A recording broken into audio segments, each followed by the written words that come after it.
លោកដានីងជាទីមេត្រីលោកសំរងស៊ីអះអាងថាលោកហ៊ុនសែនកំពុងដឹកនាំប្រទេសនាំទៅរកភាពអស់សង្ឃឹមហើយថាសហគមន៍អន្តរជាតិនឹងមិនទទួលស្គាល់របបលោកហ៊ុនសែនឡើយដោយសារតែលោកបានប្រព្រឹត្តទង្វើខុសឆ្គងកាន់តែធ្ងន់ធ្ងរហើយដែលលោកសំរងស៊ីហៅថាជាទង្វើក្បត់ជាតិចាលោកទីនហ្សាការីយ៉ារាយការណ៍ព័ត៌មាននេះលោកសំរងស៊ីប្រធានចលនាសង្គ្រោះជាតិបដិសេធការចាប់ប្រកាន់ថាបានជួបក្រុមហ៊ុនបរទេសមួយតម្លៃ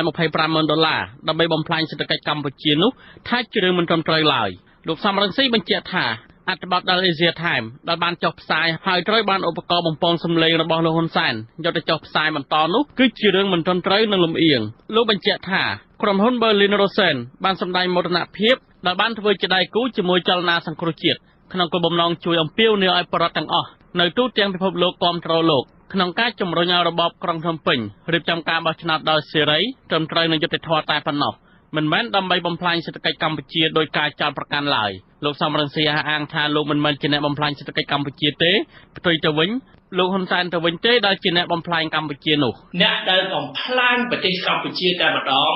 គឺលោកហ៊ុនសែននេះតែម្ដងអ្នកណាក៏ដឹងដែរគាត់លក់ខ្ទីអស់អ្វីដែលមានតម្លៃដែលជាទ្រព្យសម្បត្តិជាតិទ្រព្យសម្បត្តិរាជគឺគាត់លក់ឲ្យគេអស់ហើយដីធ្លីស្រែចម្ការព្រៃឈើបឹងបួស្ទឹងទន្លេរ៉ែភ្នំរហូតទៅដល់ឆ្នេរសមុទ្ររហូតទៅដល់កោះគឺគាត់លួចពីជាតិគាត់លួចពីរាជគាត់យកទៅលក់ឲ្យក្រុមហ៊ុនឯកជនក្រុមហ៊ុនបរទេសឥឡូវនេះមានចិនមានយួនចូលមកធ្វើឲ្យប្រជារាស្ត្រខ្មែរបារម្ភណាយើងជាជនជាតិខ្មែរកើតនៅលើទឹកដីខ្មែរយើងដូចជាមានអារម្មណ៍ថាយើងឥឡូវនេះចាប់ដើមខ្លាយទៅជាជនជាតិភាគតិចនៅលើទឹកដីកំណើតរបស់យើងដោយសារនរណាដោយសារហ៊ុនសែនគាត់នាំយួនគាត់នាំចិនចូលមកធ្វើអាណានិគមនិយមមកលើទឹកដីប្រទេសកម្ពុជាឧបករណ៍បម្រើនយោបាយឲ្យលោកនាយរដ្ឋមន្ត្រីហ៊ុនសែនបានចុះផ្សាយកាលពីថ្ងៃទី20មីនាថាលោកសំរងស៊ីបានជួបក្រុមហ៊ុនរបស់អាមេរិកឈ្មោះ Berlin Rosen រយៈពេល6ខែចំណាយថវិកា$25,000ដើម្បីឲ្យជួយចលនាសង្គ្រោះជាតិរកវិធីដាក់សម្ពាធសេដ្ឋកិច្ចកម្ពុជាហើយចោទថាលោកសំរងស៊ីបានប្រព្រឹត្តទង្វើក្បត់ជាតិជាដើមលោកសំរងស៊ីឆ្លើយតបទាំងអស់សំណាយថាលោកគ្មានប្រព្រឹត្តអំពើក្បត់ជាតិអ្វីទេគឺលោកហ៊ុនសែនទៅវិញទេដែលប្រព្រឹត្តអំពើក្បត់ជាតិបំផ្លាញជាតិនោះដូចជាការកាប់បំផ្លាញព្រៃឈើធនធានធម្មជាតិនិងបំផ្លាញលទ្ធិប្រជាធិបតេយ្យសិទ្ធិមនុស្សដែលសហគមន៍ជាតិនិងអន្តរជាតិកំពុងតែថ្កោលទោសលោកបញ្ជាក់ថាការដាក់ទណ្ឌកម្មសេដ្ឋកិច្ចលើរបបលោកហ៊ុនសែនឬយ៉ាងណានោះគឺអាស្រ័យលើលោកហ៊ុនសែនបើលោកហ៊ុនសែនដឹកនាំប្រទេសបានល្អគ្មានការរំលោភសិទ្ធិមនុស្សគ្មានការបំផ្លាញលទ្ធិប្រជាធិបតេយ្យទេនោះក៏គ្មានសហគមន៍អន្តរជាតិណាដាក់ទណ្ឌកម្មលើរបបលោកដែរជាពិសេសក្នុងវិស័យនយោបាយវិស័យប្រជាធិបតេយ្យព្រោះលោកហ៊ុនសែនកំពុងតែសម្លាប់លទ្ធិប្រជាធិបតេយ្យដែលផ្ទុយពីអ្វីដែលមានចែងក្នុងកិច្ចព្រមព្រៀងទីក្រុងប៉ារីសហើយគេបញ្ជាក់យ៉ាងច្បាស់ប្រាប់លោកហ៊ុនសែនវិញកុំសង្ឃឹមថាគេទទួលស្គាល់រដ្ឋាភិបាលគាត់របបគាត់ក្រោយពីការបោះឆ្នោតឆ្នាំ2018បើគាត់មិនដោះលែងលោកកឹមសុខាជាមុនសិនបើគាត់មិនអនុញ្ញាតឲ្យគណៈបកសង្គ្រោះជាតិចូលរួមក្នុងការបោះឆ្នោតជាមុនសិនបើគាត់បោះឆ្នោតលេងសើចតែគ្នាគាត់តែបកពួកគាត់ប្រមាណអ្នកនឹងអត់ណាគឺទទួលស្គាល់ការបោះឆ្នោតបែបហ្នឹងទេកាលពីខែកញ្ញាឆ្នាំ2017មានសារបែកធ្លាយមួយបានលាតត្រដាងពីការសន្ទនាតាមសារអេឡិចត្រូនិកឬអ៊ីមែលរវាងមន្ត្រីសំខាន់នៅក្នុងរបបលោកហ៊ុនសែនក្នុងនោះមានកូនប្រុសលោកហ៊ុនសែនគឺលោកហ៊ុនម៉ាណែតរដ្ឋមន្ត្រីក្រសួងការបរទេសលោកប្រាក់សុខុនលោកអូនពាន់មនីរតរដ្ឋមន្ត្រីក្រសួងសេដ្ឋកិច្ចនិងហិរញ្ញវត្ថុរួមទាំងលោកទេពនិថាអគ្គលេខាធិការនៃគណៈកម្មាធិការជាតិរៀបចំការបោះឆ្នោតផងថាបានជាប់ពាក់ព័ន្ធក្នុងការជួលក្រុមហ៊ុនអ៊ីស្រាអែលមួយឈ្មោះថា Savio Strategy and Campaign ដើម្បីរៀបចំផែនការដ៏សំខាន់ក្នុងការគំទេចគណៈបកប្រឆាំងក្នុងចំណោមសារឆ្លើយឆ្លងទាំងនោះគេឃើញមានសារឆ្លងឆ្លើយរបស់ជនជាតិប៉ាគីស្ថានឈ្មោះ Joseph Matthew ដែលគេដឹងថាជានាយកមជ្ឈមណ្ឌលសិក្សាអាស៊ានហើយដែលតែងតែនិយាយសរសើរពីការដឹកនាំរបស់លោកហ៊ុនសែនឬនិយាយការពីលោកហ៊ុនសែនពីការរិះគន់របស់សហគមន៍អន្តរជាតិនោះលោកបានសរសេរស្នើឲ្យលោកហ៊ុនម៉ាណែតជួយលោកក្នុងការទទួលបានសញ្ជាតិខ្មែរជនជាតិប៉ាគីស្ថានដែលមានភរិយាជាជនជាតិខ្មែររូបនេះក៏បានអរគុណលោកហ៊ុនម៉ាណែតដែលបានជួយធ្វើឲ្យបំណងរបស់លោកបានសម្រេចលោក Joseph Matthew បានសរសេរលើកសរសើរលោកហ៊ុនម៉ាណែតហើយបានសន្យាថានឹងជួយកិច្ចការរបស់លោកហ៊ុនម៉ាណែតនៅលោកនាយរដ្ឋមន្ត្រីហ៊ុនសែនក្នុងនោះក៏មានការរៀបចំយុទ្ធសាស្ត្រ ដើម្បីទទួលបានជ័យជំនះសម្រាប់ការបោះឆ្នោតឆ្នាំ2017និងឆ្នាំ2018ផងដែរក៏ប៉ុន្តែសារសន្ទនាបាយធ្លាយនេះត្រូវបានអ្នកនាំពាក្យកោជបលោកហុងពុធាធ្លាប់បានបដិសេធទោះបីជាយ៉ាងនេះក្តីនៅទីបំផុតគណៈបកសង្គ្រោះជាតិត្រូវបានរបបក្រុងភ្នំពេញកំទេចឬរំលាយចោលកាលពីថ្ងៃទី16វិច្ឆិកាឆ្នាំ2017និងចាប់លោកកឹមសុខាប្រធានគណៈបកប្រឆាំងដាក់ពន្ធនាគារក្រោយពីការរំលាយគណៈបកប្រឆាំងនេះលោកសំរងស៊ីបានប្រកាសហកចូលនយោបាយវិញភ្លាមហើយបានបង្កើតចលនាសង្គ្រោះជាតិឡើងដើម្បីទាមទារឲ្យគណៈបកសង្គ្រោះជាតិបានចូលរួមការបោះឆ្នោតឆ្នាំ2018ខាងមុខនេះវិញលោកសំរងស៊ីបញ្ជាក់ថាចលនាសង្គ្រោះជាតិមានមិត្តជាច្រើននៅទូទាំងពិភពលោកដែលនឹងជួយឲ្យសម្រេចគោលដៅរបស់ខ្លួនដើម្បីទទួលបានមកវិញនៅប្រជាធិបតេយ្យនៅកម្ពុជាហើយថារបបរបស់លោកហ៊ុនសែនកំពុងតែស្ថិតនៅក្នុងភាពអស់សង្ឃឹមលើសពីនេះទៀតលោកអះអាងថាចលនាសង្គ្រោះជាតិកំពុងបោះជំហានទៅមុខដោយសកម្មភាពថ្មីដែលនឹងធ្វើឲ្យសកម្មភាពថ្មីនេះឲ្យឃើញឆាប់ក្នុងពេលខាងមុខលោកបន្ថែមថាការខិតខំរបស់ចលនាសង្គ្រោះជាតិក្នុងគោលបំណងតែមួយគត់គឺឲ្យលោកហ៊ុនសែនវិលមកគោរពច្បាប់ជាតិនិងអន្តរជាតិគោរពសិទ្ធិមនុស្សស្ដារប្រជាធិបតេយ្យឡើងវិញបោះឆ្នោតនៅខែកក្កដាខាងមុខមានសហគមន៍ជាតិអន្តរជាតិទទួលស្គាល់ដែលមានគណៈបកសង្គ្រោះជាតិចូលរួមទើបរួចផុតពីទណ្ឌកម្មរបស់សហគមន៍អន្តរជាតិខ្ញុំទីនសាការីយ៉ាអាស៊ីសេរីពីរដ្ឋធានី Washington ចាលោកដានៀងជាទីមេត្រីប្រទេសចំនួន45នៃក្រុមប្រឹក្សាសិទ្ធិមនុស្សអង្គការសហប្រជាជាតិជំរុញឲ្យកម្ពុជាបញ្ញត្តិស្ដារស្ថានភាពរំលោភសិទ្ធិមនុស្សហើយនិងលទ្ធិប្រជាធិបតេយ្យឡើងវិញកុំឲ្យហួសពេលទាន់ព្រោះថាការបោះឆ្នោតជាតិកាន់តែខិតជិតមកដល់ប្រទេសទាំងនោះក៏បានព្រមានថាការបោះឆ្នោតអាចចាត់ទុកថាសេរីត្រឹមត្រូវនិងយុត្តិធម៌បាននោះទាល់តែរបបលោកហ៊ុនសែនបញ្ឈប់ការធ្វើទុកបុកម្នេញលើគណៈបកប្រឆាំងអង្គការសង្គមស៊ីវិលហើយនិងប្រព័ន្ធផ្សព្វផ្សាយឯករាជ្យក៏ប៉ុន្តែមន្ត្រីរដ្ឋាភិបាលចាត់ទុកសេចក្តីថ្លែងការណ៍បែបនេះថាជាការជ្រៀតជ្រែកកិច្ចការផ្ទៃក្នុងរបស់កម្ពុជាសូមអញ្ជើញស្ដាប់សេចក្តីរាយការណ៍របស់លោកមួងណារ៉េតអំពីរឿងនេះប្រទេស45រួមមានប្រទេសបារាំងកាណាដាសហរដ្ឋអាមេរិកចក្រភពអង់គ្លេសនិងអូស្ត្រាលីជាដើមបានទាមទារពីចំណុចធំទី1គឺទាមទារឲ្យផ្ដាល់នីតិសម្បទាជូនមន្ត្រីជាប់ឆ្នោតរបស់គណៈបកសង្គ្រោះជាតិទាំងអស់ឡើងវិញរួមមានសមាជិកសភានិងសមាជិកក្រុមប្រឹក្សាឃុំសង្កាត់នៅទូទាំងប្រទេសទី2ទាមទារឲ្យលុបចោលវិសោធនកម្មច្បាប់ស្ដីពីគណៈបកនយោបាយដែលជាដើមហេតុនាំឲ្យរំលាយគណៈបកសង្គ្រោះជាតិនោះនៅក្នុងសេចក្តីថ្លែងការណ៍រួមមួយកាលពីថ្ងៃទី21ខែមីនាម្សិលមិញនេះប្រទេសទាំង45នោះបានអំពាវនាវឲ្យរបបលោកហ៊ុនសែនប្រញាប់ចាត់វិធានការចាំបាច់នានាមុននឹងអ្វីត្រូវហួសពេលសម្រាប់ការបោះឆ្នោតជាតិនាខែកក្កដាឆ្នាំ2018ខាងមុខនេះសេចក្តីថ្លែងការណ៍ដដែលក៏បានសង្កត់ធ្ងន់ថាក្នុងរយៈពេល25ឆ្នាំកន្លងទៅនេះសហគមន៍អន្តរជាតិមានសុតិធិនិយមយ៉ាងច្រើនទៅលើស្មារតីនៃកិច្ចព្រមព្រៀងសន្តិភាពទីក្រុងប៉ារីដែលសហគមន៍អន្តរជាតិបានជួយជ្រោមជ្រែងប្រទេសកម្ពុជាយ៉ាងខ្លាំងដើម្បីកសាងលទ្ធិប្រជាធិបតេយ្យមួយជាលទ្ធផលរដ្ឋធម្មនុញ្ញកម្ពុជាបានចែងកំណត់យ៉ាងច្បាស់អំពីកាតព្វកិច្ចរបស់ប្រទេសកម្ពុជាក្នុងការត្រូវតែប្រកាន់ខ្ជាប់តាមគោលការណ៍លទ្ធិប្រជាធិបតេយ្យសេរីនិងពហុបកសហគមន៍អន្តរជាតិត្រេកអរចំពោះការអភិវឌ្ឍទាំងឡាយក្រោយកិច្ចព្រមព្រៀងនោះក៏ប៉ុន្តែសេចក្តីថ្លែងការណ៍បន្តថាគួរឲ្យសោកស្ដាយណាស់នៅពេលដែលការបោះឆ្នោតជាតិនាថ្ងៃទី29ខែកក្កដាឆ្នាំ2018ខាងមុខកាន់តែខិតជិតចូលមកដល់សហគមន៍អន្តរជាតិបែរជាបាត់បង់នូវក្តីសង្ឃឹមនិងការត្រេកអរនោះអស់ដោយជំនួសមកវិញនៅទុកព្រួយដោយសារតែរបបលោកហ៊ុនសែនធ្វើទុកបុកម្នេញទៅលើសិទ្ធិប្រជាពលរដ្ឋនិងសិទ្ធិនយោបាយតាមរយៈការចាប់ប្រធានគណៈបកសង្គ្រោះជាតិនិងសកម្មជនបកប្រឆាំងជាច្រើនរូបទៀតដាក់ពន្ធនាគារការរំលាយគណៈបកសង្គ្រោះជាតិនិងបណ្ដេញអង្គការសង្គមស៊ីវិលព្រមទាំងបង្ក្រាបប្រព័ន្ធផ្សព្វផ្សាយឯករាជ្យជាដើមទោះជាយ៉ាងនេះក្តីតំណាងរបបលោកហ៊ុនសែននៅឯអង្គការសហប្រជាជាតិការពារចំណាត់ការរបស់របបនេះនិងប្រតិកម្មខ្លាំងទៅនឹងសេចក្តីថ្លែងការណ៍រួមនេះលោកណៃសំអល់តំណាងអចិន្ត្រៃយ៍របស់កម្ពុជាប្រចាំនៅអង្គការសហប្រជាជាតិនៅក្នុងទីក្រុងហ្សឺណែវចាត់ទុកថាកិច្ចប្រជុំរបស់ក្រុមប្រឹក្សាសិទ្ធិមនុស្សនៃអង្គការសហប្រជាជាតិកាលពីថ្ងៃពុធនោះគឺរៀបចំឡើងដើម្បីវាយប្រហារលើប្រទេសកម្ពុជាជាងនេះទៅទៀតលោកណៃសំអល់បានប្រកាសប្រឆាំងដាច់អហង្ការរាល់កិច្ចប៉ុនប៉ងខុសបែបបទនៅក្នុងការរៀបចំឲ្យមានកិច្ចពិភាក្សាអន្តរកិច្ចប្រជុំពាក់ព័ន្ធទៅនឹងប្រទេសកម្ពុជានៅមុនកិច្ចប្រជុំទៀងទាត់នៅក្នុងខែមិថុនាឯណោះលោកចាត់ទុកកិច្ចប្រជុំនេះធ្វើឡើងខុសរបៀបវិរៈនិងខុសពីការគ្រោងទុក ទោះជាយ៉ាងណាក៏ដោយអ្នកវិភាគឯករាជ្យលោកបណ្ឌិតឡាម៉ុងហៃ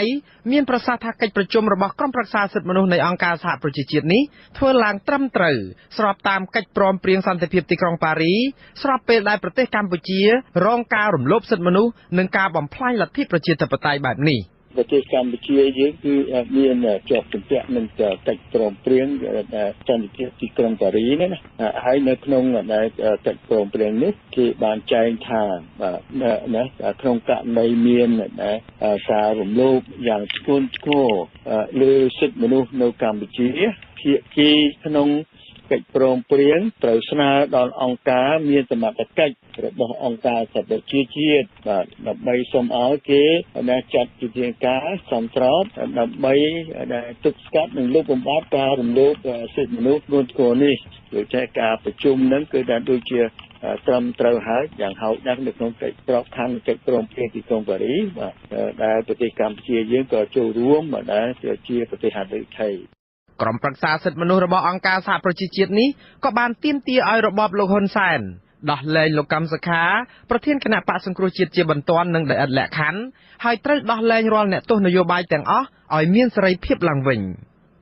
សេចក្តីថ្លែងការណ៍រួមដែលមានទាំងប្រទេសអូស្ត្រាលីផងនេះបញ្ជាក់ច្បាស់អំពីជំហរប្រទេសអូស្ត្រាលីចំពោះរបបលោកហ៊ុនសែនពាក់ព័ន្ធទៅនឹងបញ្ហារំលោភសិទ្ធិមនុស្សនិងប្រជាធិបតេយ្យនៅកម្ពុជាបើទោះបីជាលោកហ៊ុនសែនបានអះអាងផ្ទុយពីនេះនៅក្រៅដំណើរទស្សនកិច្ចទៅចូលរួមកិច្ចប្រជុំកំពូលអាស៊ានអូស្ត្រាលីនៅឯទីក្រុងស៊ីដនីកាលពីចុងសប្តាហ៍កន្លងទៅនេះយ៉ាងណាក្តីរហូតមកដល់ពេលនេះសម្ពាធពីសហគមន៍អឺរ៉ុបនិងសហរដ្ឋអាមេរិកកាន់តែកើនឡើងសន្ធាប់ជាងមុនទៅលើរបបលោកហ៊ុនសែនប្រទេសកម្ពុជាពឹងអាស្រ័យយ៉ាងខ្លាំងទៅលើជំនួយបរទេសនិងការអនុគ្រោះពន្ធផ្នែកពាណិជ្ជកម្មពីអន្តរជាតិក៏ប៉ុន្តែដោយសារតែស្ថានភាពរំលោភសិទ្ធិមនុស្សនិងប្រជាធិបតេយ្យកាន់តែរីករាលដាលនេះធ្វើឲ្យអន្តរជាតិត្រូវពិចារណាឡើងវិញចំពោះជំនួយនិងកិច្ចសហប្រតិបត្តិការជាមួយកម្ពុជាកាលពីថ្ងៃទី19ខែមីនាកន្លងទៅនេះខាងតំណាងក្រុមហ៊ុនធំៗរបស់អន្តរជាតិដែលទិញទំនិញពីកម្ពុជាក៏បានព្រមានរបបលោកហ៊ុនសែនអំពីការធ្លាក់ចុះនៃស្ថានភាពសិទ្ធិមនុស្សដែលប៉ះពាល់ដល់ការសម្រេចចិត្តនៅក្នុងការបន្តអនុគ្រោះពន្ធនាំចេញសម្លៀកបំពាក់និងទំនិញអនុគ្រោះពន្ធដទៃទៀតទៅទីផ្សារអន្តរជាតិនេះផងដែរបច្ចុប្បន្នអាមេរិកនិងសហភាពអឺរ៉ុបបានលុបចោលជំនួយសម្រាប់ការបោះឆ្នោតទាំងស្រុងដោយឡែកសហរដ្ឋអាមេរិកបានហាមឃាត់ទិដ្ឋាការមន្ត្រីរបបលោកហ៊ុនសែនមិនឲ្យមកជន់ទឹកដីអាមេរិកទៀតផងលោកបណ្ឌិតឡាម៉ុងហៃចាត់ទុកការទាមទាររបស់ក្រុមប្រឹក្សាសិទ្ធិមនុស្សរបស់អង្គការសហប្រជាជាតិដើម្បីឲ្យរបបក្រុងភ្នំពេញស្ដារលទ្ធិប្រជាធិបតេយ្យគោរពសិទ្ធិមនុស្សនិងដោះលែងអ្នកទោសនយោបាយនោះថាជាការត្រឹមត្រូវដោយសារកម្ពុជាប្រព្រឹត្តកំហុសទាំងអស់នេះមែនខ្ញុំបាទមួងណារ៉េតអាស៊ីសេរីរដ្ឋធានី Washington លោកនាងកញ្ញាកំពុងស្ដាប់ការផ្សាយរបស់វិទ្យុអាស៊ីសេរីពីរដ្ឋធានី Washington សហរដ្ឋអាមេរិកលោកនាងជាទីមេត្រីលោកជុនច័ន្ទបុតនឹងមានកិច្ចពិភាក្សាឆ្លងឆ្លើយគ្នាជាមួយលោកតាំងសារដាតាក់ទងទៅនឹងដំណើររបស់លោកទៅប្រទេសអូស្ត្រាលីយកព័ត៌មានអំពីការធ្វើបាតកម្មរបស់ប្រជាពលរដ្ឋអូស្ត្រាលីប្រឆាំងនឹងលោកហ៊ុនសែននិងពិធីស្វាគមន៍ជួបជុំរបស់អ្នកគាំទ្រលោកនាយករដ្ឋមន្ត្រីហ៊ុនសែនផងតើលោកនឹងមានព័ត៌មានអ្វីប្លែកខ្លះទៀតមកជម្រាបជូនលោកអ្នកនាងសូមលោកអ្នកនាងរងចាំស្ដាប់បទសម្ភាសន៍នេះនៅក្រៅការផ្សាយព័ត៌មាននាពេលបន្តិចទៀតនេះបាទសូមអរគុណរបាយការណ៍សន្ទុះស្ដីពីការបំលែងឆ្ពោះទៅរកលទ្ធិប្រជាធិបតេយ្យទីផ្សារសេដ្ឋកិច្ចសេរីនិងអភិបាលកិច្ចសម្រាប់ឆ្នាំ2018ដែលបានចេញផ្សាយដោយមូលនិធិ Bitterman Stiftung ហើយដែលមានមូលដ្ឋាននៅទីក្រុង Gütersloh ប្រទេសអាល្លឺម៉ង់បានរកឃើញថាគុណភាពនៃលទ្ធិប្រជាធិបតេយ្យប្រព័ន្ធសេដ្ឋកិច្ចទីផ្សារសេរីនិងអភិបាលកិច្ចនៅក្នុងប្រទេសកម្ពុជាកំពុងមាននានាការធ្លាក់ចុះដល់កម្រិតទាបបំផុតមួយមិនធ្លាប់មានពីមុនមកក្នុងរយៈពេល7 ទសវត្សរ៍ចុងក្រោយនេះចាររបាយការណ៍នេះក៏បានឲ្យដឹងដែរថានានាការដូចគ្នានេះក៏កំពុងកើតមានឡើងនៅតាមបណ្ដាប្រទេសកំពុងអភិវឌ្ឍស្ទើរតែទាំងអស់នៅទូទាំងពិភពលោកមានរដ្ឋរាយការណ៍ព័ត៌មាននេះសម្រាប់ឆ្នាំ2018នេះលទ្ធផលនៃការសិក្សាស្រាវជ្រាវរកឃើញថាប្រព័ន្ធប្រជាធិបតេយ្យសេដ្ឋកិច្ចទីផ្សារសេរីនិងប្រព័ន្ធអភិបាលកិច្ចនៅក្នុងប្រទេសកម្ពុជាបានធ្លាក់ចុះមិនធ្លាប់មានក្នុងរយៈពេល15ឆ្នាំកន្លងមកនេះជារួមមូលនិធិនេះបានដាក់ចំណាត់ថ្នាក់ប្រទេសកម្ពុជាឲ្យជាប់លេខ103ក្នុងចំណោម129ប្រទេសដែលមូលនិធិនេះបានធ្វើការសិក្សានិងវិយតម្លៃ បន្ទុកសរុបដែលកម្ពុជាទទួលបានគឺ4បន្ទុកដែល0ជាបន្ទុកអាក្រក់បំផុតនិង10ជាបន្ទុកល្អបំផុតការដាក់ចំណាត់ថ្នាក់នេះធ្វើឲ្យប្រព័ន្ធប្រជាធិបតេយ្យសេដ្ឋកិច្ចទីផ្សារសេរីនិងអភិបាលកិច្ចរបស់កម្ពុជានៅអន់ឆ្ងាយនិងអាក្រក់ជាងប្រទេសភូមិផងរបងជាមួយគ្នាក្នុងតំបន់រួមមានប្រទេសវៀតណាមថៃនិងម៉ាឡេស៊ីឬស្ទើរតែមិនអាចប្រៀបប្រដូចបានជាមួយប្រទេសសិង្ហបុរីឬហ្វីលីពីនជាដើមដោយឡែកប្រទេសដែលជាប់លេខអាក្រក់ជាងកម្ពុជាក្នុងតំបន់អាស៊ីអាគ្នេយ៍រួមមានប្រទេសឡាវជាប់លេខ106និងប្រទេសមីយ៉ាន់ម៉ាឬភូមាជាប់លេខ111នេះគឺជាលើកទី8ហើយដែលមូលនិធិរបស់អាល្លឺម៉ង់មួយនេះចេញផ្សាយរបាយការណ៍ប្រៀបធៀបសន្ទុះអំពីបម្រែបម្រួលឆ្ពោះទៅរកលទ្ធិប្រជាធិបតេយ្យប្រព័ន្ធសេដ្ឋកិច្ចទីផ្សារសេរីនិងអភិបាលកិច្ចរបស់ប្រទេសកំពុងអភិវឌ្ឍចំនួន129ប្រទេសដែលក្នុងនោះរួមមានទាំងកម្ពុជាផងដែរសន្ទុះដែលបានចេញផ្សាយរយៈពេល2ឆ្នាំម្ដងនេះសម្រាប់ឆ្នាំ2018នេះគ្របដណ្ដប់រយៈពេលដែលបានកើតមានឡើងនៅក្នុងប្រទេសនីមួយៗពីថ្ងៃទី1ខែកុម្ភៈឆ្នាំ2015ដល់ត្រឹមថ្ងៃទី31ខែមករាឆ្នាំ2017លទ្ធផលនៃការវាយតម្លៃស្ដីពីសន្ទុះនៃបម្រែបម្រួលឆ្ពោះទៅរកលទ្ធិប្រជាធិបតេយ្យប្រព័ន្ធសេដ្ឋកិច្ចទីផ្សារសេរីនិងអភិបាលកិច្ចសម្រាប់ឆ្នាំ2018នេះធ្វើឡើងតាមរយៈកិច្ចសហការនិងការវិភាគជាលក្ខណៈអន្តរជាតិរបស់ក្រុមអ្នកជំនាញការកម្ពុជាចំនួន300នាក់ធ្វើការក្នុងវិស័យអប់រំនៅទូទាំងពិភពលោកនិងក្រុមអ្នកសារព័ត៌មានមកពីតាមបណ្ដាប្រទេសគោលដៅទាំងនេះមូលនិធិនេះធ្វើការសិក្សាអំពីបម្រែបម្រួលឬកំណែទម្រង់លើប្រព័ន្ធសំខាន់ចំនួន3គឺប្រព័ន្ធនយោបាយតាមបែបប្រជាធិបតេយ្យប្រព័ន្ធសេដ្ឋកិច្ចទីផ្សារសេរីនិងអភិបាលកិច្ចសម្រាប់ប្រព័ន្ធប្រជាធិបតេយ្យសូចនាករសំខាន់ដែលត្រូវធ្វើការវាយតម្លៃរួមមានការគ្រប់គ្រងរដ្ឋការចូលរួមក្នុងវិស័យនយោបាយការគោរពច្បាប់ឬនីតិរដ្ឋស្ថិរភាពស្ថាប័នប្រជាធិបតេយ្យនិងការធ្វើសមាហរណកម្មនយោបាយនិងសង្គមដោយឡែកសម្រាប់ប្រព័ន្ធសេដ្ឋកិច្ចទីផ្សារសេរីសូចនាករដែលត្រូវលើកយកមកសិក្សាវាយតម្លៃរួមមានកម្រិតនៃការអភិវឌ្ឍសង្គមសេដ្ឋកិច្ចការរៀបចំទីផ្សារនិងការប្រកួតប្រជែងស្ថិរភាពរូបិយប័ណ្ណនិងតម្លៃទ្រព្យសម្បត្តិវិស័យឯកជនរបបសុខុមាលភាពលទ្ធផលនៃកំណើនសេដ្ឋកិច្ចនិងនិរន្តរភាពជាចុងក្រោយសម្រាប់ប្រព័ន្ធអភិបាលកិច្ចវិញសូចនាករដែលត្រូវវាយតម្លៃរួមមានកម្រិតនៃភាពស្មុគស្មាញសមត្ថភាពនៃការដឹកនាំប្រសិទ្ធភាពនៃការប្រើប្រាស់ធនធានរដ្ឋការកសាងប្រព័ន្ធសម្រេចចិត្តតាមបែបឯកច្ឆន្ទនិងទំនាក់ទំនងអន្តរជាតិការសិក្សាស្រាវជ្រាវនេះរកឃើញថាការបង្រួមលំហប្រជាធិបតេយ្យសម្រាប់ក្រុមអ្នកនយោបាយប្រឆាំងនិងអង្គការសង្គមស៊ីវិលរួមទាំងកំណែទម្រង់វិស័យសេដ្ឋកិច្ចជាប្រចាំបានបន្ទុចបង្អាក់និងធ្វើឲ្យធ្លាក់ចុះដល់លទ្ធផលនៃការគ្រប់គ្រងរបស់របបក្រុងភ្នំពេញដែលបានបណ្ដាលឲ្យបន្ទុកកម្ពុជាធ្លាក់ចុះនិងអន់ជាងការសិក្សានាពេលអតីតកាលពាក់ព័ន្ធនឹងការវាយតម្លៃសន្ទុះស្ដីពីបម្រែបម្រួលឆ្ពោះទៅរកលទ្ធិប្រជាធិបតេយ្យប្រព័ន្ធសេដ្ឋកិច្ចទីផ្សារសេរីនិងអភិបាលកិច្ចរបស់មូលនិធិនេះលោកបណ្ឌិត Marcus Carbom អ្នកនិពន្ធជំពូកនៃការសិក្សាស្រាវជ្រាវនិងលទ្ធផលវាយតម្លៃទៅលើរបបកំហើញសម្រាប់ប្រទេសកម្ពុជាមានប្រសាសន៍នៅក្នុងសេចក្តីថ្លែងការណ៍របស់មូលនិធិនេះថាកម្ពុជាស្ថិតក្នុងចំណោមក្រុមប្រទេសគ្រប់គ្រងតាមបែបផ្ដាច់ការនិយមដែលមានលក្ខណៈរឹងរូសនិងមាននិន្នាការវិជ្ជមានអស់រយៈពេលជាច្រើនឆ្នាំមកហើយប្រព័ន្ធគ្រប់គ្រងនយោបាយបែបនេះក៏ធ្វើឲ្យមានឥទ្ធិពលប៉ះពាល់ដល់ការអភិវឌ្ឍសេដ្ឋកិច្ចដែលលោកអះអាងថាទំនងជាមានភាពជោគជ័យតែពីសម្បកក្រៅតែប៉ុណ្ណោះលោកគូបញ្ជាក់ថាដរាបណាប្រព័ន្ធសេដ្ឋកិច្ចទីផ្សារសេរីរបស់កម្ពុជាមិនមានដំណើរការជាមូលដ្ឋាននោះកំណើនសេដ្ឋកិច្ចនៅក្នុងប្រទេសនេះក៏នឹងមិនមានចីរភាពឡើយប្រសិនបើពុំមានការពឹងផ្អែកលើជំនួយរបស់បរទេសនោះទេការសិក្សារបស់មូលនិធិដដែលនេះរកឃើញថាប្រទេសកម្ពុជាមិនមែនជាករណីមួយប្លែកពីគេឡើយដោយសារតែមាននិន្នាការទូទៅនៃការគ្រប់គ្រងតាមបែបផ្ដាច់ការនិយមនៅទូទាំងសកលលោកសន្ទុះដដែលនេះលាតត្រដាងឲ្យដឹងថាគុណភាពនៃលទ្ធិប្រជាធិបតេយ្យប្រព័ន្ធសេដ្ឋកិច្ចទីផ្សារសេរីនិងអភិបាលកិច្ចក្នុងបណ្ដាប្រទេសកំពុងអភិវឌ្ឍមួយចំនួនធំក៏កំពុងជួបទៅនឹងរឿងរ៉ាវនៃការធ្លាក់ចុះដល់កម្រិតទាបបំផុតមិនដែលធ្លាប់មានពីមុនមកដែរក្នុងរយៈពេល15ឆ្នាំចុងក្រោយនេះរបបកំហើញនៃសន្ទុះដដែលនេះរកឃើញថាពិភពលោកទាំងមូលកំពុងជួបប្រទះនៅការកើនឡើងនៃអស្ថិរភាពនយោបាយនិងការធ្លាក់ចុះយ៉ាងឆាប់រហ័សនៃការមិនទទួលយកស្ថាប័នប្រជាធិបតេយ្យ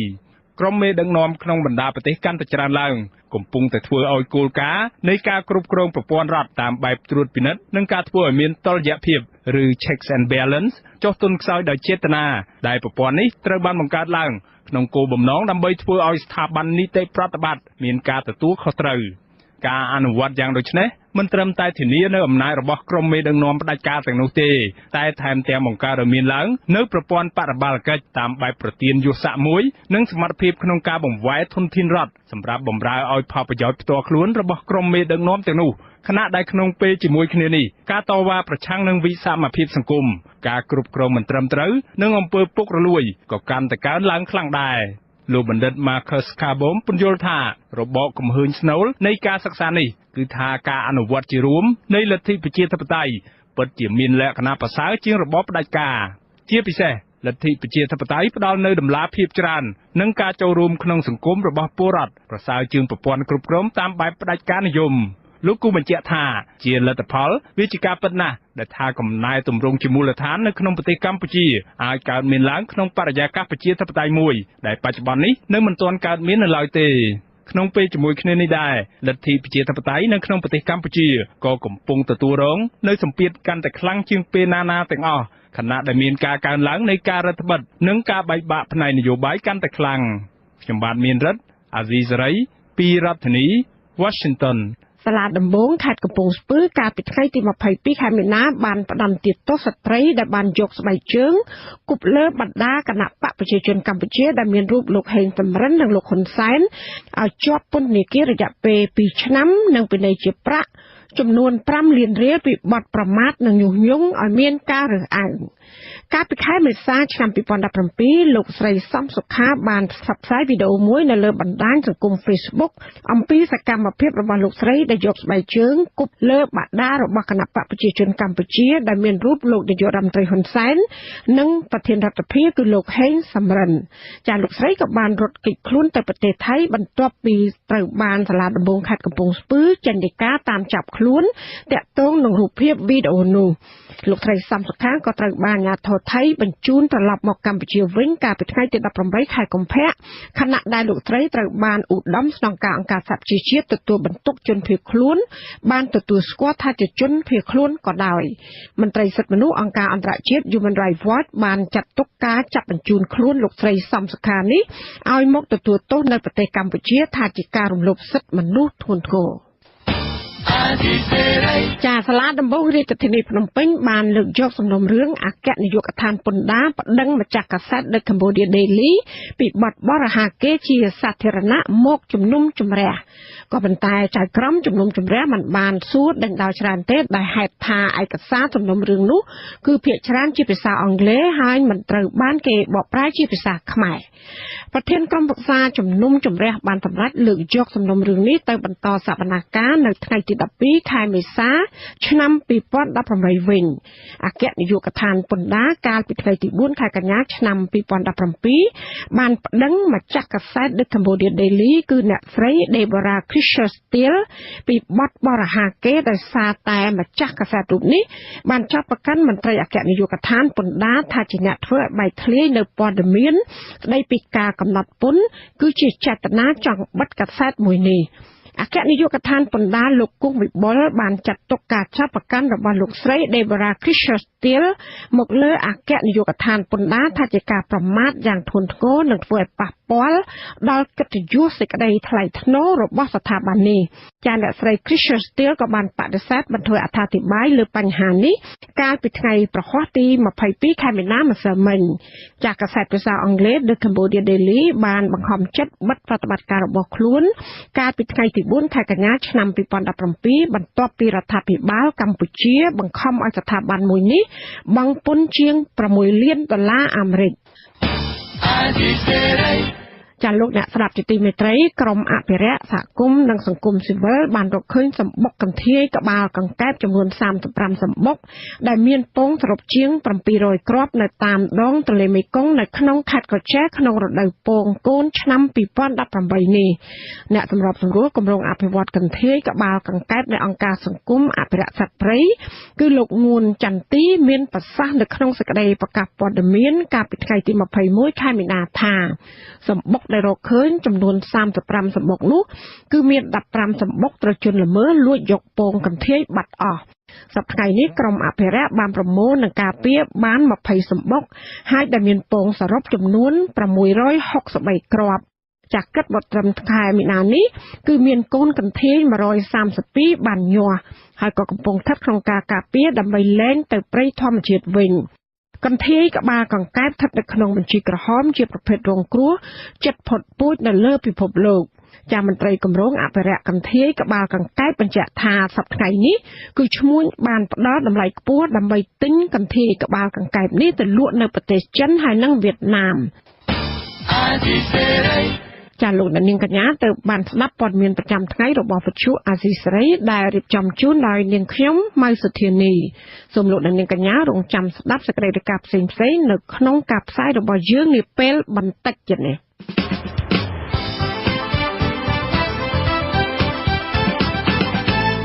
លោកនាងកញ្ញាអ្នកស្ដាប់ជាទីមេត្រីនៅក្នុងការផ្សាយជាបន្តទៅទៀតនេះយើងខ្ញុំមានសេចក្តីរាយការណ៍ពិស្ដារស្ដីអំពីកិច្ចពិភាក្សាឆ្លងឆ្លើយគ្នារវាងលោកតាំងសារដានិងលោកជុនច័ន្ទបុតជុំវិញបេសកកម្មយកព័ត៌មាននៅប្រទេសអូស្ត្រាលីហើយនៅចុងកម្មវិធីលោកនាងនឹងបានស្ដាប់ព័ត៌មានបញ្ចប់សូមអញ្ជើញលោកនាងស្ដាប់ការផ្សាយរបស់យើងខ្ញុំដែលមានជាបន្តទៅទៀតដូចតទៅ